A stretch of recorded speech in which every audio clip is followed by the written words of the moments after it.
Okay so in this next lecture nano science का जो हमारे पास अगला टॉपिक है कि what is the nano material synthesis processes. मतलब आप कैसे नैनो मटेरियल्स को बनाओगे। हम लोगों ने नैनो मटेरियल्स के बारे में कई सारे शेप लिए थे कि nano cage, nano tube, nano sheet, इस तरह के हैं हमारे पास। Then how to create those nano objects. Basically पूरे नैनो साइंस में चाहे आप किसी भी लेवल पे बात करें, दो तरह की अप्रोचेस होती हैं नैनो मटेरियल की सिंथेसिस को देखने के लिए। कहने का मतलब ये है कि हम जितनी भी तरह के नैनो साइंस की स्टडी करते हैं, जो भी नैनो ऑब्जेक्ट बना देखते हैं, चाहे वो मैन मेड हो चाहे वो नेचुरल हो, उनके दो अप्रोचेस हैं। और बहुत ही ब्रॉडली अगर हम कहें तो एक अप्रोच इसको कहते हैं टॉप डाउन अप्रोच और दूसरा है बॉटम अप अप्रोच। जैसा कि नाम सजेस्ट कर रहा है, टॉप डाउन में क्या होता है, जैसे मान लीजिए हमारे पास एक बड़ा सा टुकड़ा है, सपोज़ हमारे पास कैल्शियम का एक बड़ा सा टुकड़ा है, सोडियम का एक बड़ा सा टुकड़ा है।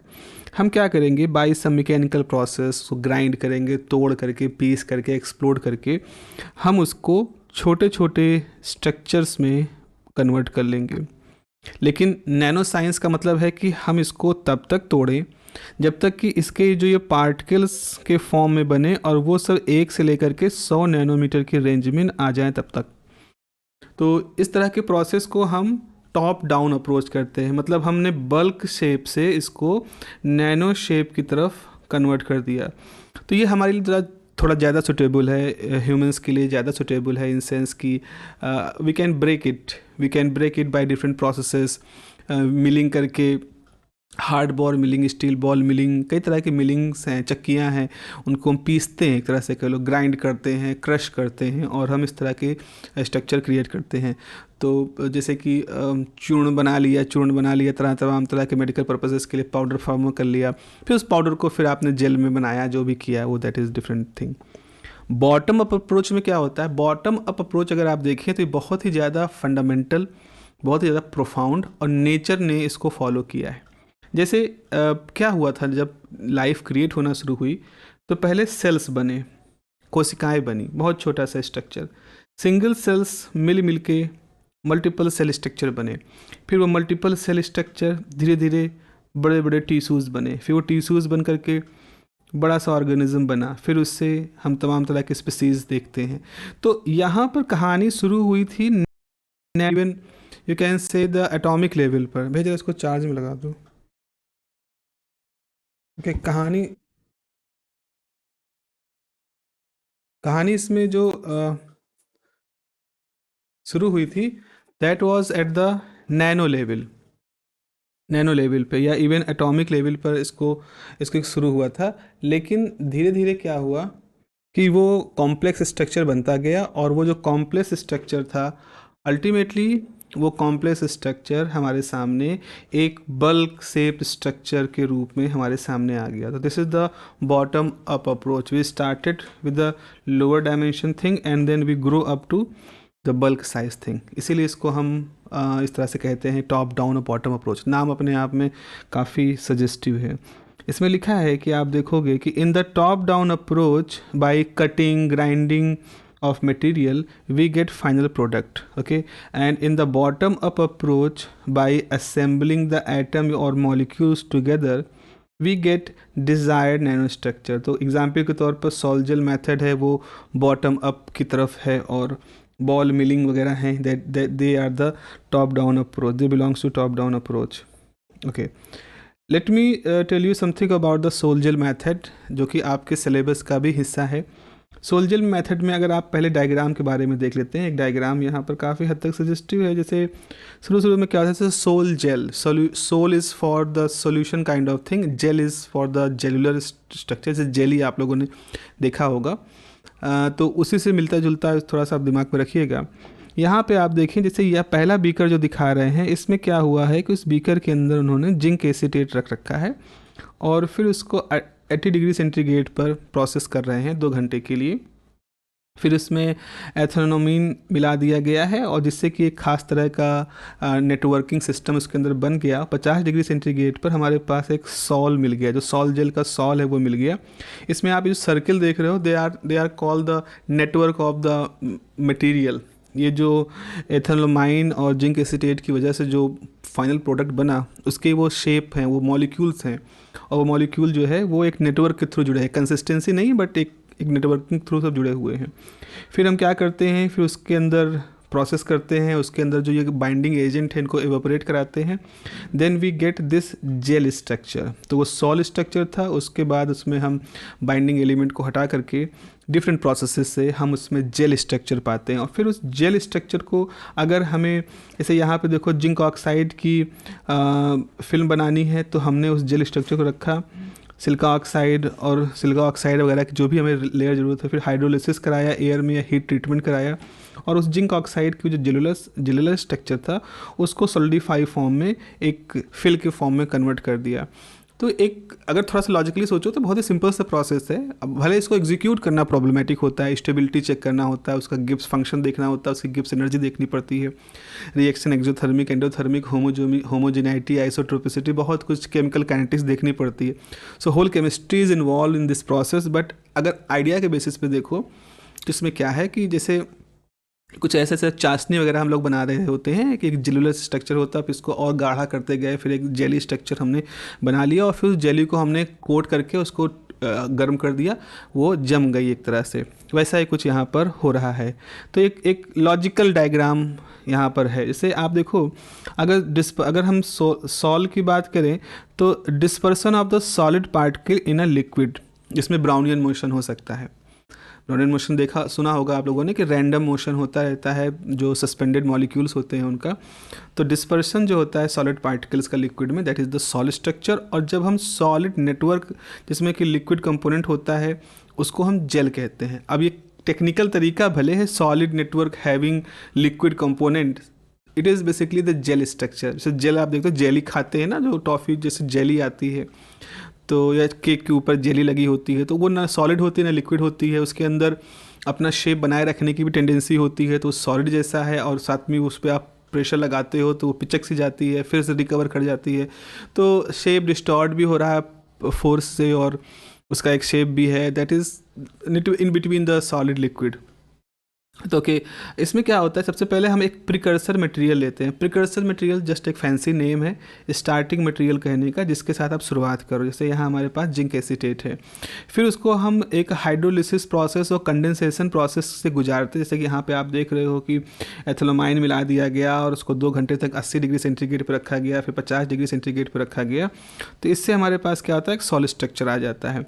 By polymerization process a continuous network is obtain. अब पॉलीमराइजेशन किया जाता है, और पॉलीमराइजेशन प्रोसेस से हमारे पास जेल स्ट्रक्चर उसका मिल जाता है, जो कि आपको यहाँ पर इस फोर्थ इस वाले जगह पे दिख रहा है। By drawing the gel a thin film या पाउडर इज़ ऑब्टेन। और हम उस जेल को जब सुखा देते हैं हीट ट्रीटमेंट करके या हाइड्रोलिसिस करके हम, तो हमारे पास एक सॉलिड एक फिल्म बन जाती है, एक फिल्म स्ट्रक्चर जो है हमारे पास वहाँ पर बन जाता है। देखें बगल में एक फ्लो चार्ट बना है, दिस इज़ वेरी इंपॉर्टेंट। जैसे सबसे पहले तो जैसे फॉर एग्जांपल एक और सोल्यूशन की तरह देखें, मेटल ऑक्साइड साल्ट को लिया हमने सोल्यूशन के फॉर्म में, फिर उसको हाइड्रोलिसिस और कंडेंसेशन से गुजारा, हमारे पास सॉल्ट फॉर्मेशन हो गया। फिर पॉलीमराइजेशन प्रोसेस से गुजारा तो जेल फॉर्मेशन हो गया। फिर हमने ड्राई किया तो हमारे पास ड्राइड जेल आ गया, जिसको सेंटरिंग कर दिया हमने, कोटिंग कर दी, उसको हीट ट्रीटमेंट किया, देन हमारे पास वो नैनो मटेरियल आ गया पाउडर फॉर्म में, या अगर हमें ज़रूरत है तो हमें फिल्म फॉर्म में उसको प्राप्त कर सकते हैं। Okay, so this is this sol gel method. Another method and specifically useful for the thin film coating, जैसे कि जो हमारे पास ऐसे आपके पास कोई बहुत ही पतली सी फिल्म बनानी है, ख़ासतौर पे जब हम सेमीकंडक्टिंग इंडस्ट्री में बात करते हैं तो भी हमें थिन फिल्म की आवश्यकता होती है। कई सारे ऐसे कोटेड मटेरियल होते हैं जिन पे कोटिंग करने के लिए थिन फिल्म का हमें कंस्ट्रक्शन करना पड़ता है। तो केमिकल वेपर डिपोजिशन मेथड एक ऐसे ही जो इंडस्ट्री फ्रेंडली मेथड है, आप इसको बड़े पैमाने पर यूज कर सकते हो, खासतौर पे कोटिंग करने के लिए, थिन फिल्म क्रिएशन के लिए।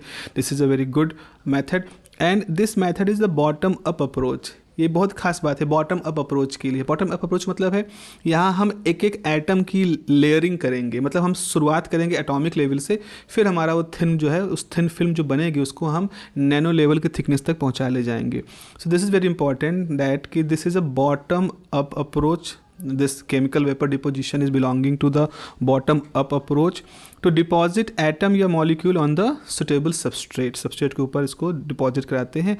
The precursor material converted to gas. देखो यहाँ पर अगर आप देखें, जैसे ये आपके पास, just let me show you, this is the vacuum chamber. ये हमारा एक वैक्यूम चैम्बर है जिसके आगे आप देखो यहाँ पर नीचे एक बेस बना हुआ है और इस बेस पे हम वो वेफर डाल देते हैं जिसके ऊपर कोटिंग करनी है। उसके बाद हमारे पास ये तमाम तरह के वॉल्व लगे हैं, फ्लो कंट्रोलर हैं, वॉल्व हैं। यहाँ पर देखो इनिशिएटर है, मोनोमर है।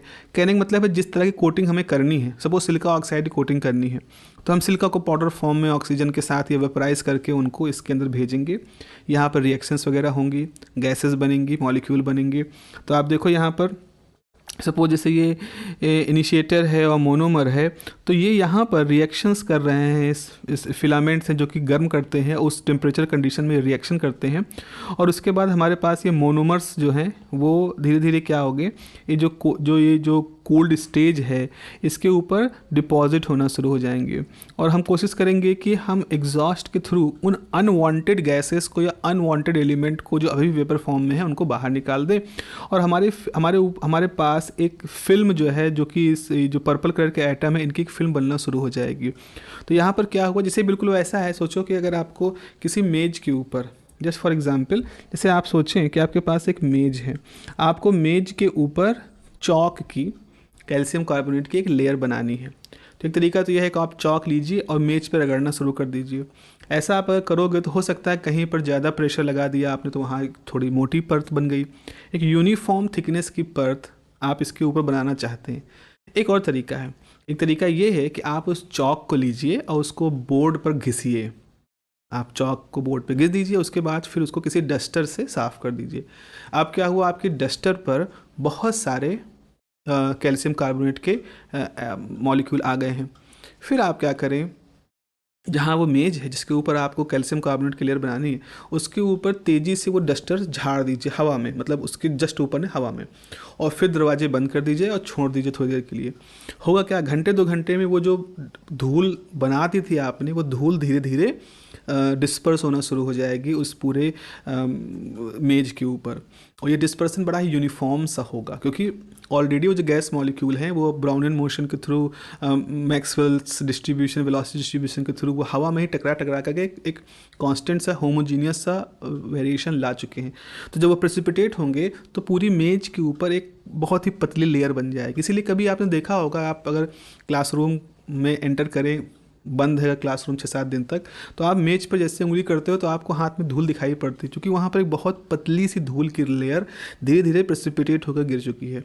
कुछ ऐसा ही आइडिया है केमिकल वेपर डिपोजिशन में है, इसलिए इसका नाम है केमिकल वेपर। आप वेपर फॉर्म में केमिकल रिएक्शन कराते हो, फिर उसको अलाउ करते हो डिपॉजिट होने के लिए, तो वो डिपॉजिट होते हैं और डिपॉजिट होकर के वो यूनिफॉर्म से होमोजीनियस आइसोट्रोपिक किस्म की लेयरिंग वहाँ पर कर देते हैं। तो यहाँ पर क्या करते हैं, जो हमारे पास प्रिकर्सर मटेरियल है उसको कन्वर्ट कर देते हैं गैस फॉर्म में, और उसके बाद दिस अंडरगोज डिकम्पोजिशन, उसमें केमिकल रिएक्शन होता है at low atmospheric pressure and generate करता है डिज़ायर नैनो पार्टिकल जनरेट करता है। एंड डिकम्पोजिशन में be accelerated by the use of heat and plasma. अब उसके अंदर फिलामेंट लगा के हीट करके उसको और तेज़ी से तोड़ना शुरू कर देते हैं, वो सब चीज़ें हैं। To violet by products are to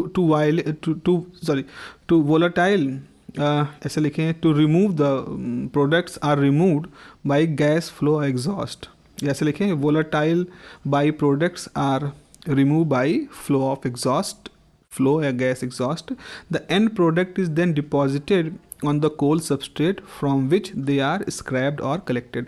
अब आप चाहे तो यहाँ पर उस कोटिंग को होने दें और फिर उसको स्क्रैप कर लें, उसको स्पैचुला से निकाल लें, तो आपके पास पाउडर फॉर्म में वो आ जाएगा। बिल्कुल वैसा ऐसे मेज पे वो गिर चुकी है सारी धूल, और उसको धीरे धीरे वहाँ से कलेक्ट कर लें, या आप उसको उसी पर रहना दें और उसको हीट ट्रीटमेंट देकर वहीं पर सॉलिडिफाई कर दें। ऐसा भी आप कर सकते हैं जैसे आपकी रिक्वायरमेंट है। So this method is very useful in the thin film deposition even of very small thickness. बहुत कम थिकनेस की अगर आपको बनानी है थिन फिल्म, उसके लिए भी ये मेथड बहुत ही उपयोगी है। सो this is about in this very short video, hardly 15 minute का होगा। इसमें हम लोग ने ये नैनो मटेरियल सिंथेसिस की बात की है। Okay, in the next video we will discuss something about the nano wire, nano dot, 1D 2D और 3D स्ट्रक्चर्स के बारे में हम लोग थोड़ी सी इसके बारे में बात करेंगे। Okay, have a nice day and take care.